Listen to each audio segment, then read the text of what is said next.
je l'ai pris en main parce qu'après on va me dire que je ne parle pas assez fort. Donc c'est bien comme ça, c'est bon. D'accord, on me fait comme ça, donc c'est bon. Si je posais une question tout simplement, qui veut aller plus loin avec le Seigneur? Moi.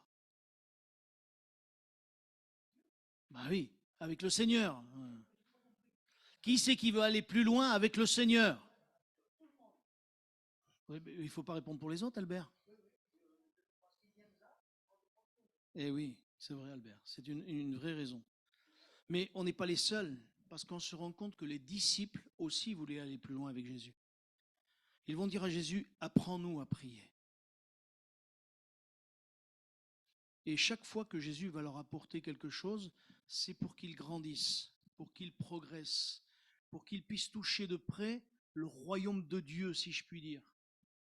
C'est le désir de nos cœurs aussi aujourd'hui. Mais je crois que, à cause de ce que nous sommes trop bien, nous n'arrivons pas à toucher le royaume de Dieu comme nous devrions le toucher. C'est ça notre problème.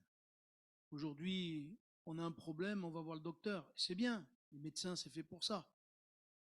Mais en Afrique, ils n'ont rien du tout, ils n'ont que Dieu. Ils disent, guéris-moi ou je meurs. Et Dieu les guérit parce qu'ils croient que Dieu. Et nous, on a du mal à croire parce que il semblerait qu'on a toujours... Et ce soir, j'aimerais qu'on puisse aller plus loin avec le Seigneur. Peut-être ce que je vais vous dire tout au long de la réunion va vous choquer un petit peu.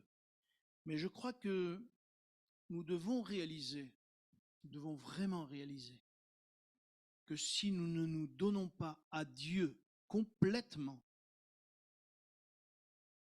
nous ne pourrons pas aller plus loin. J'aimerais lire avec vous, s'il vous plaît, dans le livre des Proverbes.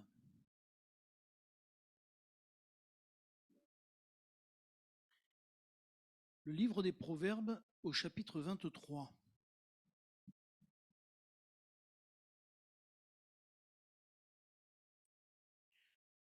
Parce que je pense que des fois, enfin moi je ne sais pas pour vous, mais pour moi, j'ai l'impression qu'on bat dans l'air, quoi. On prie, on dirait qu'on bat l'air, qu'on fait rien, on n'avance pas, on est comme des... Mais qu'est-ce qui se passe? Je crois que le problème, il vient de notre cœur. Il est dit ceci au chapitre 23 et au verset 26. Mon fils, donne-moi ton cœur et que tes yeux se plaisent dans mes voies. Amen. Juste ce verset. Logiquement, vous savez, quand on vient au Seigneur, on dit toujours, est-ce que tu donnes ton cœur au Seigneur? Est-ce que tu donnes ton cœur au Seigneur? Et nous, on dit oui. Je ne sais pas si on réalise toujours ce que ça veut dire de donner son cœur au Seigneur. Normalement, notre cœur, il sert à quoi, notre cœur? Quand on réfléchit un petit peu, notre cœur, il sert que s'il n'est pas dans notre poitrine, c'est qu'on est mort. Si on le sortait de notre poitrine, on mourrait. Et quand on dit à Dieu, donne-moi ton cœur, quand Dieu dit donne-moi ton cœur, c'est qu'il voudrait vraiment que notre vie entière soit à lui. Mais le problème, c'est que bien souvent, c'est une expression qui est forte, et bien souvent, nous arrivons à le faire en un instant T, mais nous avons vite fait de reprendre ce que nous avons donné.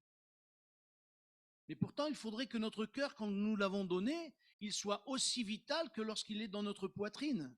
C'est-à-dire que nous puissions le dire à Dieu, prends mon cœur, et si tu n'es pas là pour le prendre, je ne peux plus vivre, je ne peux plus respirer, je ne peux plus exister. Est-ce que vous en êtes là aujourd'hui? Est-ce que si Dieu sortait de votre vie, est-ce que vous vivriez normalement? Il y en a deux qui disent non, les autres, on ne sait pas trop. Et moi,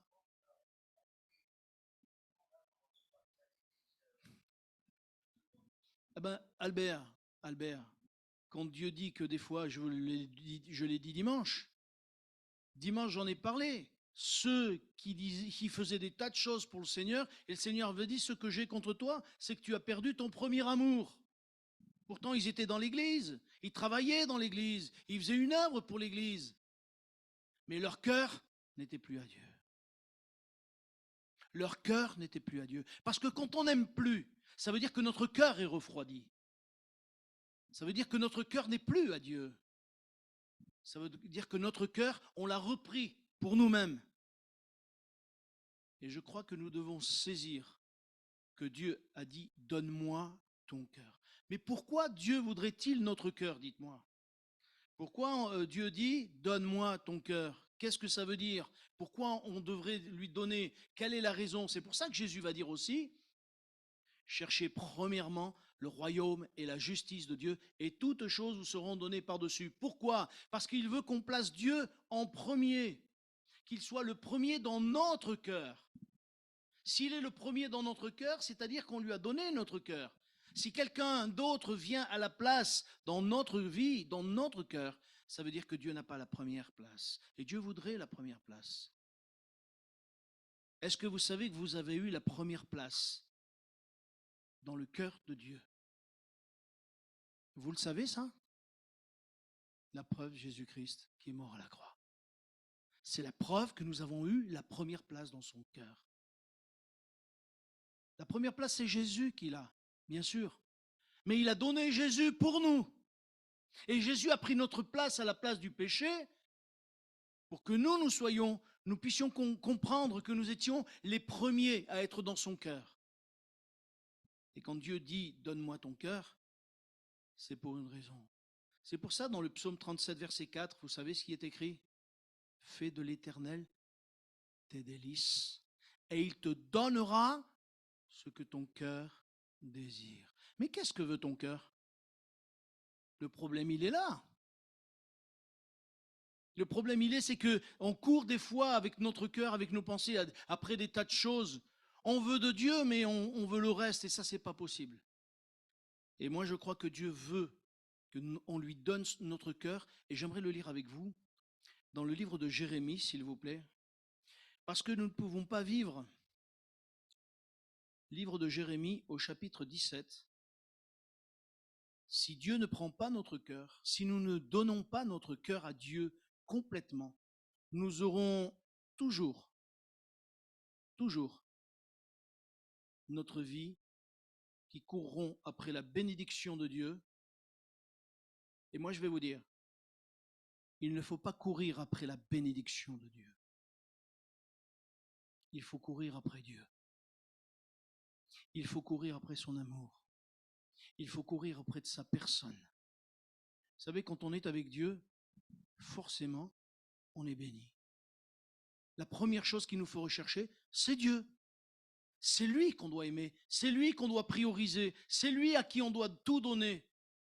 Et si on sait tout donner en disant, mais d'abord toi, Seigneur, et puis tu me donneras si tu veux, et puis vous croyez que le Seigneur est ingrat? Vous croyez qu'il ne va pas donner?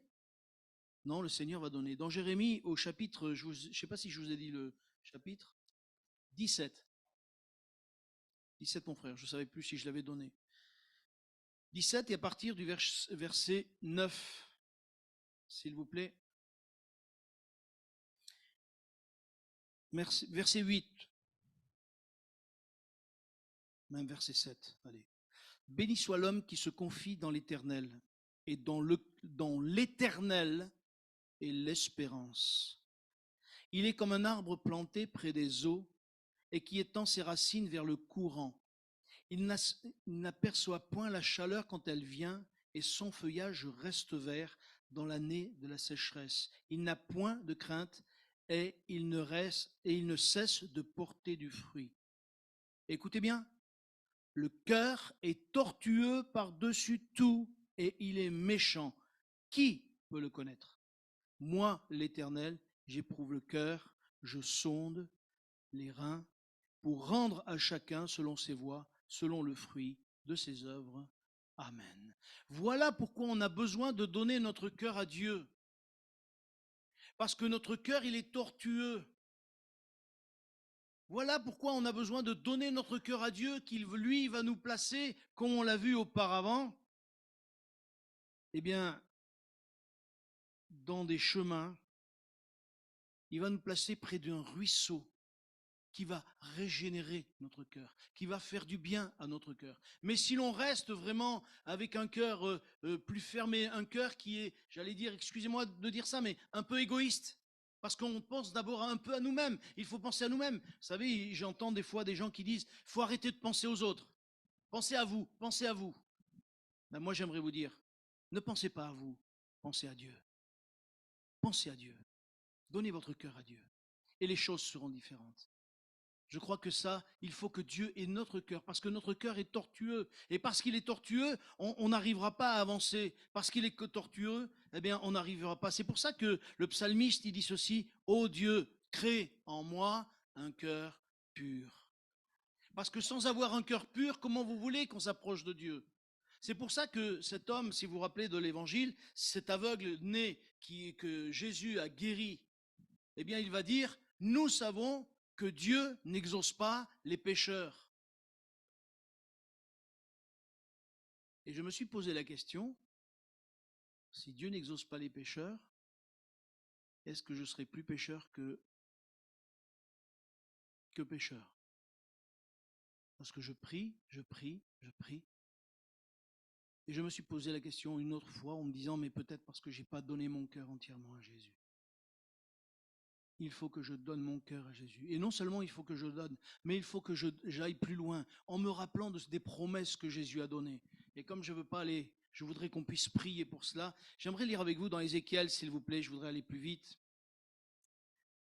Ézéchiel au chapitre 36 et verset 26.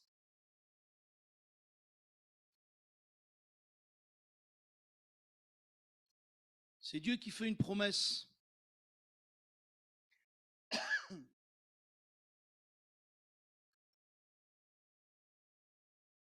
Il dit ceci, alors on pourrait dire oui, mais c'est pour Israël, mais je crois que ce qui est pour Israël est pour nous aussi. C'est pas que pour Israël, parce que s'il y a Israël, Israël, mais nous sommes, si je puis dire, l'Israël rattaché, mais une Israël quand même.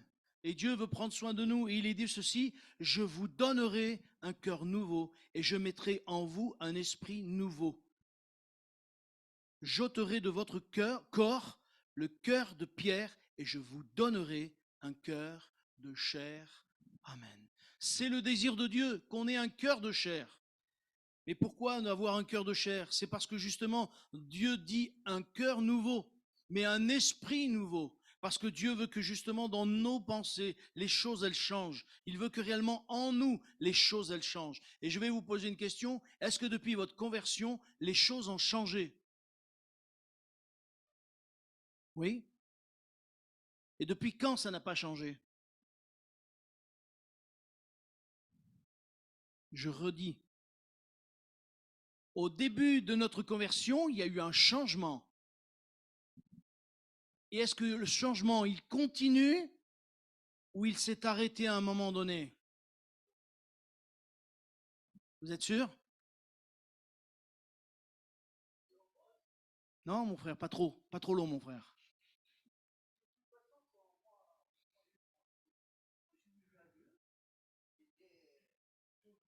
Oui, mais mon frère, comme tout le monde.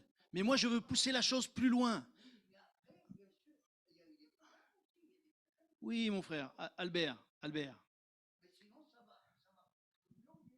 Oui. Eh bien, moi, je me dis, certaines fois, je regarde les chrétiens et je risque de vous choquer. C'est pour ça que je vous disais ça tout à l'heure. Certaines fois, on est rentré dans une certaine routine. Et parce qu'on est rentré dans une certaine routine, on va à la prière par routine. On va au culte par routine. Nos problèmes, nos difficultés prennent le dessus sur nous-mêmes, au point que lorsqu'on vient à la prière, on n'est pas libéré. Au point que lorsqu'on vient au culte, on n'est pas libéré.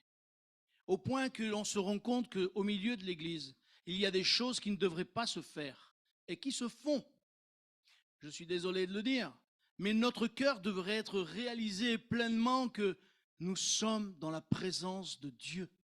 Et parce que nous sommes dans la présence de Dieu, nous devons faire attention à ce que nous disons, à ce que nous faisons, de la manière dont nous nous comportons, dans la manière dont nous regardons. Est-ce que nous sondons nos cœurs et nos pensées? Est-ce que nos cœurs sont purs comme ils devraient être purs? Alors on pourrait dire, oui, mais mon frère, avec tous les problèmes que j'ai, les difficultés, tout ça, tu comprends, c'est pas facile, c'est pas. Mais quand je me mets à faire n'importe quoi et tout est n'importe quoi, vous croyez que Dieu se plaît? Dieu regarde au cœur, nous l'avons dit. Dieu sonde les cœurs et il sonde les reins. Et je crois que mes frères et sœurs, quand nous parlons de sanctification, c'est un mot que nous parlons régulièrement, que nous disons régulièrement. Est-ce que pour autant nous le mettons en pratique? Dimanche, je parlais de ce texte dans les Jacques où il est dit « Ne vous bornez pas à écouter la parole, mais mettez-la en pratique ». Est-ce que nous la mettons en pratique? Nous voudrions la mettre en pratique. Mais pour la mettre en pratique, il faut déjà la lire. Et pour la lire, il faut déjà la comprendre aussi. Non seulement la lire, mais il faut la comprendre. Et il faut se tenir devant Dieu pour savoir comment Dieu va nous dire « Ça, il faut que tu changes, ça, il faut que tu changes, ça, il faut que tu changes ». Je me dis, mes frères et sœurs, nous voulons la bénédiction. Nous voulons aller plus loin avec le Seigneur. Alors laissons le Seigneur changer notre cœur. Il a dit qu'il nous donnerait un cœur nouveau. Il nous donnerait un esprit nouveau. Mais c'est à nous à dire, Seigneur, viens changer mon cœur. Mais sans notre autorisation, sans que nous puissions dire, Seigneur, tiens, je te donne mon cœur complètement. Fais-en ce que tu veux. Est-ce que, mon frère, ma sœur, tu l'as dit encore au Seigneur, prends mon cœur et fais de mon cœur ce que tu veux. Même si tu me mènes dans des chemins que je ne veux pas.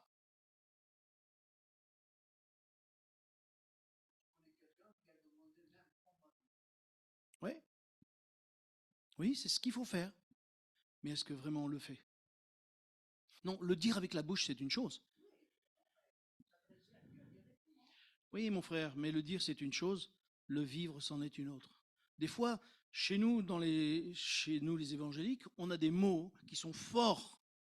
Et quand on se convertit au départ, c'est des mots qu'on prend fort. Mais après, on rentre dans une certaine habitude. Et cette certaine habitude fait que petit à petit, ces mots perdent un peu de sens. Vous savez, c'est comme quelqu'un qui mange beaucoup de miel.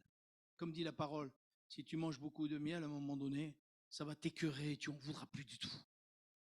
Et des fois, on a tellement des mots comme ça, mais Dieu veut constamment qu'on puisse lui dire, Seigneur, je te donne mon cœur, faisons ce que tu veux. Et si Dieu te disait, je veux que tu passes par là, alors je ne veux pas citer des chemins, mais il y a des chemins qui nous est difficile de prendre et qu'on résiste à Dieu pour le prendre. J'aimerais vous dire, on ne pourra pas le prendre si on ne donne pas son cœur à Dieu complètement. C'est pour ça que Dieu nous demande de nous donner notre cœur. Il dit, je vous donnerai un cœur nouveau. Dans l'Épître aux Romains, au chapitre 2, et au verset 29,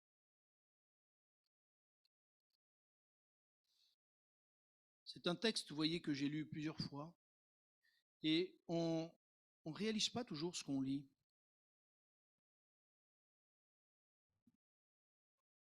Oui. Verset 28, mon frère, 28, pas 29, 28. Verset 28. Il est dit ceci,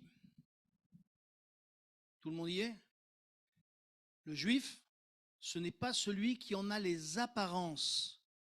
Et la circoncision, ce n'est pas celle qui est visible dans la chair. Mais le juif, c'est celui qui l'est intérieurement. Et la circoncision, c'est celle du cœur, selon l'esprit et non selon la lettre. La louange de ce juif ne vient pas des hommes, mais de Dieu. Amen. Je crois que nous devons réaliser, là il est marqué le juif, mais vous pourriez mettre le chrétien. Le chrétien, ce n'est pas celui qui en a les apparences. J'aimerais vous rappeler cette parole que je vous avais dit il y a quelque temps. Dans les derniers temps, les gens auront l'apparence de la piété, mais en renieront ceux qui ont fait la force. Et une des choses qui fait la force du chrétien, c'est d'avoir donné son cœur à Jésus, pour qu'il le change, pour qu'il le transforme. Mes frères et sœurs, au risque de vous choquer, nous, moi y compris, ne sommes pas assez changés et transformés par le Seigneur. Je me rends bien compte que nous avons encore nos caractères, nous avons encore nos incrédulités, nous avons encore notre doute. Alors, lorsque Dieu veut agir, on prie mais on n'a pas cette certitude que Dieu va le faire. On le croit. Mais comme on pourrait croire que derrière cette porte, il y a peut-être quelqu'un qui attend. Mais on ne sait pas s'il y a quelqu'un qui attend. On le croit. Dieu ne veut pas que l'on puisse le croire seulement. Il veut qu'on puisse être sûr qu'il va guérir. Et ça, c'est autre chose. Je crois que quelqu'un a parlé dans sa prière d'avoir une communion, une intimité. Mais on ne peut pas avoir ce cœur à cœur avec Dieu si nous ne lui avons pas donné notre cœur. Il est dit que le juif, c'est celui c'est pas celui qui justement en apparence, c'est celui qui est à l'intérieur. Et il y a un mot qui est venu 2 fois, je crois, le mot circoncision du cœur. Alors, circoncision, toujours quand on pense à circoncision, vous voyez ce que je veux dire. On dit aïe, aïe, aïe, circoncision. Mais le cœur, on ne peut pas le circoncire. On peut circoncire quelque chose, mais c'est une image que Dieu veut donner aussi. C'est évident que c'est une image. Mais de la même manière que la circoncision normale, c'est une douleur, la circoncision du cœur, ce sera une douleur.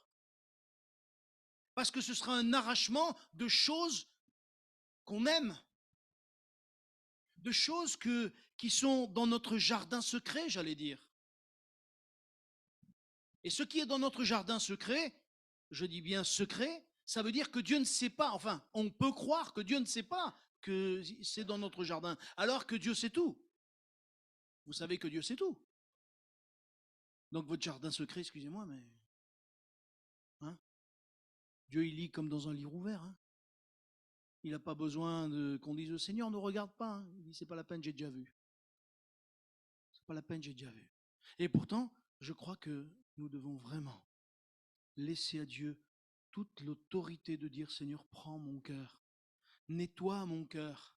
Parce que Dieu va, et on va voir d'autres textes où justement il est dit de circoncision, et Dieu parle de circoncision du cœur, et c'est pas d'aujourd'hui seulement, ce n'est pas seulement dans le Nouveau Testament, mais déjà, il y avait dans l'Ancien Testament, Dieu parlait de circoncision du cœur, et la circoncision dans la chair, c'était déjà j'allais dire, une image de ce que Dieu voulait dans le cœur. Parce que sans cette circoncision du cœur, sans cet arrachement de nos vies, de nos vieilles natures, de ce que nous sommes, il y a des choses que nous ne pourrons pas vivre avec Dieu. J'aimerais lire avec vous, s'il vous plaît, dans le Deutéronome. Voyez si ça remonte, le Deutéronome. Au chapitre 30. Deutéronome, chapitre 30.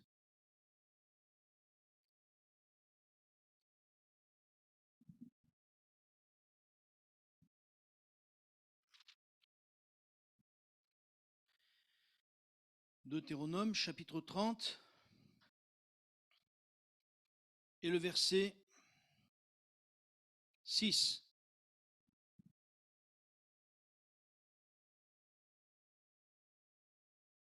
Il est écrit ceci. L'Éternel ton Dieu circoncira ton cœur et le cœur de ta postérité. Et tu aimeras l'Éternel ton Dieu de tout ton cœur, de toute ton âme, afin que tu vives. Amen. Il n'y a pas quelque chose qui vous gêne là? Il est écrit que notre cœur devra être circoncis pour aimer Dieu. Pourtant, le premier commandement, c'est tu aimeras le Seigneur de tout ton cœur, de toute ton âme, de toute ta force, de toute ta pensée. Et je l'ai redit ces temps-ci beaucoup. Mais il y a une chose qui, moi, m'interpelle. C'est-à-dire que Dieu dit, je circoncierai ton cœur pour que tu aimes l'Éternel. Vous l'avez vu avec moi, hein? Je le relise bien, que je ne dis pas de bêtises. Et tu aimeras l'Éternel, ton Dieu, de tout ton cœur et de toute ton âme, afin que tu vives. C'est-à-dire que si notre cœur n'est pas circoncis, nous n'aimerons pas Dieu comme il voudrait que nous l'aimions. Mes frères et sœurs, voyez où Dieu veut nous mener. Nous voulons aller plus loin. Nous avons besoin de dire à Dieu, prends mon cœur, change mon cœur, transforme mon cœur. Parce que l'amour que nous lui porterons à ce moment-là sera véritablement à la mesure de ce que Dieu attend de nous. Bien sûr, nous savons que nous aimons Dieu moins que lui, il nous a aimés. Eh bien, je crois que si nous voulons l'aimer comme lui nous a aimés, si nous voulons faire comme lui il a fait, nous avons besoin que Dieu vienne circoncire notre cœur. Il est bien dit que c'est lui qui va circoncire notre cœur. Il est bien dit que c'est lui qui va agir pour que notre cœur soit changé, transformé, et que nous puissions l'aimer véritablement. Mes frères et sœurs, est-ce que nous voulons être circoncis de cœur?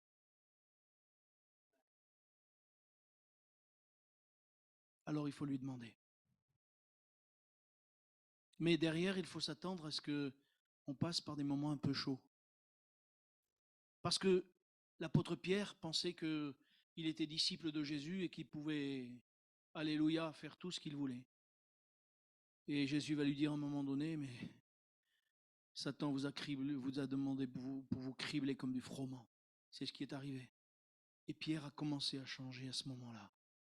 Il a fallu qu'il soit criblé pour être changé, pour être transformé. Et je reviens à ce que je disais tout à l'heure, peut-être l'Église, elle passe par des moments difficiles, par le crible, peut-être. Mais c'est peut-être parce que Dieu voudrait qu'on s'approche plus de lui. Dieu voudrait peut-être qu'on lui donne notre cœur. Dieu voudrait qu'on se donne entièrement à lui. Mais si nous sommes toujours entre deux eaux, comment Dieu peut-il nous bénir alors qu'il voudrait que nous soyons entiers? Vous savez que Dieu est entier? Dieu ne fait pas les choses à moitié. Dieu est entier. Et je crois que ce qu'il attend de nous, c'est que nous soyons de la même manière entiers. Parce qu'il veut changer nos préférences, il veut changer notre mentalité, il veut changer notre manière de vivre. Je suis toujours étonné de voir qu'au milieu de l'Église, il y a des racistes. Moi, je suis toujours étonné. Je vous avouerai, je ne comprends pas. Et pourtant, je peux vous dire que je sais un petit peu de quoi je parle, parce que moi, j'ai jamais, il ne me semble pas avoir jamais été raciste. Mais bon, je sais que, alors, pardon pour les frères pieds noirs, hein, mais les pieds noirs, ils ont une couche de racisme. Hein.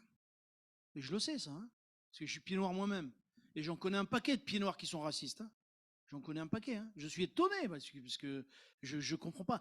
Mais là où je suis encore plus étonné, c'est qu'il y a des chrétiens au milieu de nous qui sont racistes. Moi, je ne comprends pas. Le cœur aurait dû être changé. Mais le cœur n'a pas été changé parce que le cœur n'a pas été donné entièrement. Quand Dieu dit, mon fils, donne-moi ton cœur. Moi, j'ai connu un frère, parce qu'on croit toujours que le racisme, c'est chez les Blancs. C'est faux, hein? C'est faux. Bah, il y en a dans toutes les races. Il y en a dans toutes les races. Parce que nous, on dit, alors, Seigneur, pardonne-moi, ne vous choquez pas si vous entendez ça sur Internet, mais en France, on dit, ah, il travaille comme un arabe. Et vous savez ce qu'ils disent en Algérie et au Maroc? Ah, il travaille comme un Africain. Et puis, en Afrique, ils disent quoi alors? Eh ben, ils disent, ah, tu travailles comme un blanc. Ah ben oui, sûrement. Comme quoi que toujours, on a toujours besoin de regarder les autres. C'est pas ce que Dieu veut. Dieu a fait de nous un peuple, une famille. Et si nous avons donné notre cœur à Dieu, notre mentalité doit changer. Nous ne sommes plus blancs, black, beurre. Nous sommes fils du Dieu vivant. Mais si nous sommes fils du Dieu vivant, c'est dans le cœur que ça se passe. C'est d'abord dans le cœur, c'est parce que Dieu a changé nos cœurs. C'est parce que Dieu a changé nos mentalités. Et si ce n'est pas comme ça, on a un problème. Il faut que nous puissions dire à Dieu, change-moi, change mon cœur, change ma mentalité. J'ai connu un frère, quand il s'est converti, c'est un frère que j'aimais beaucoup, c'était un black. Ceux qui le, non, peut-être vous ne l'avez pas connu, c'était Marcelin Tanin. Vous avez déjà entendu parler, jamais? Oui, le pasteur Marcelin Tanin. Moi, je l'ai connu sur Lyon. Et quand il s'est converti, un jour, j'ai entendu son témoignage. J'en revenais pas, parce que c'était un frère. Quand il me voyait, il me serrait dans ses bras. Mon frère, comment tu vas et tout. Et un jour, il monte sur l'estrade, il donne son témoignage, il devait partir au ministère. Il dit, eh ben moi, j'étais raciste. Tous les blancs que je voyais, je voulais les frapper. Et là, il me prenait dans ses bras, il me serrait et tout, ça va mon frère et tout. Un amour pour les frères et sœurs. Il dit, mais Dieu a changé mon cœur. Et là, j'ai dit, Seigneur, tu es grand. Et en plus, c'était un costaud, hein. C'était pas comme Babacan, mais presque. Alors, vous voyez un peu. Il est devenu pasteur, il prêchait. Voilà, là, le Seigneur l'a repris avec lui. Mais c'était un frère que j'aimais énormément. Mais quand Jésus qu'il était raciste, il disait, mais il n'y a pas que... Lui-même, il a dit, les racistes, il n'y a pas que chez les Blancs. Mais nous, ici, chez les Noirs, on est racistes. Et il disait, même des fois, entre Noirs, on est raciste entre pays de Noirs. Il dit, mais justement, il dit, maintenant, en Christ, on est de nouvelles créatures. C'est ce que dit la parole de Dieu. Toutes choses sont devenues nouvelles. Si nous avons donné notre cœur à Dieu. Je ne sais pas ce qu'il y a dans ton cœur, ma sœur, dans ton cœur, mon frère. Je ne sais pas quelles sont les choses où Dieu voudrait te changer, te transformer. Mais si tu as du mal dans ta vie, dans des difficultés, dans des problèmes, demande au Seigneur de te changer. Au chapitre 12 de l'Épître aux Romains, au verset 2, il est dit, soyez renouvelés. Comment il est dit ça? Le renouvellement de l'intelligence. Je vais le retrouver.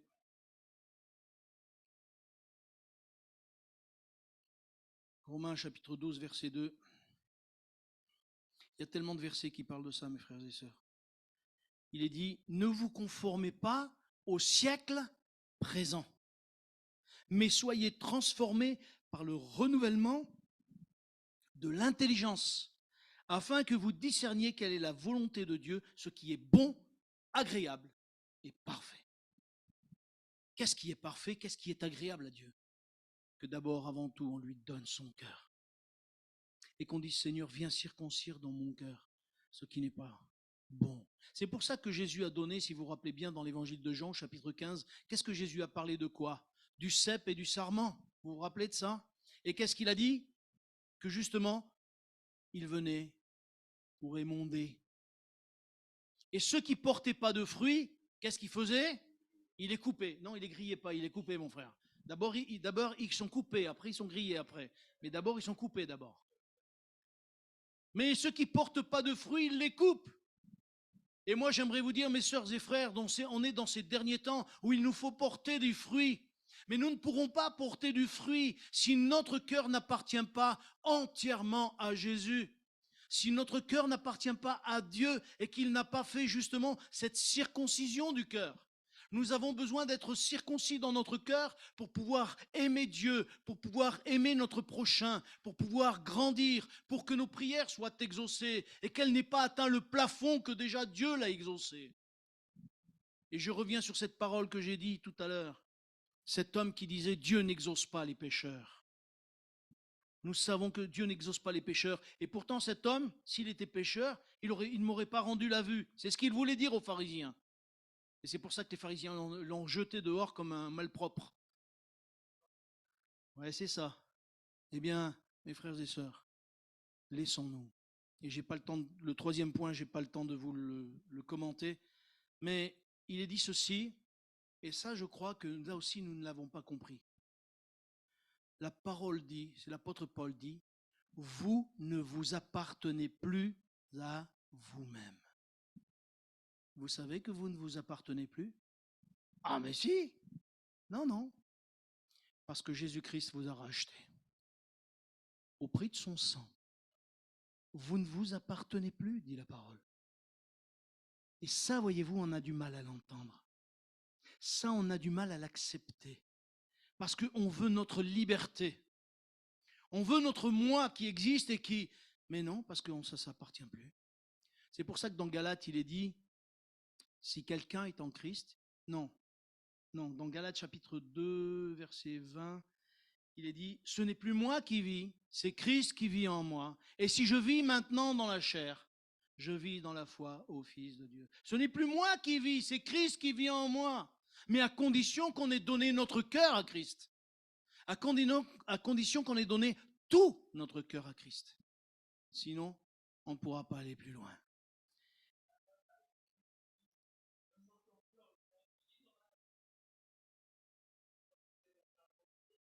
Sûrement, sûrement.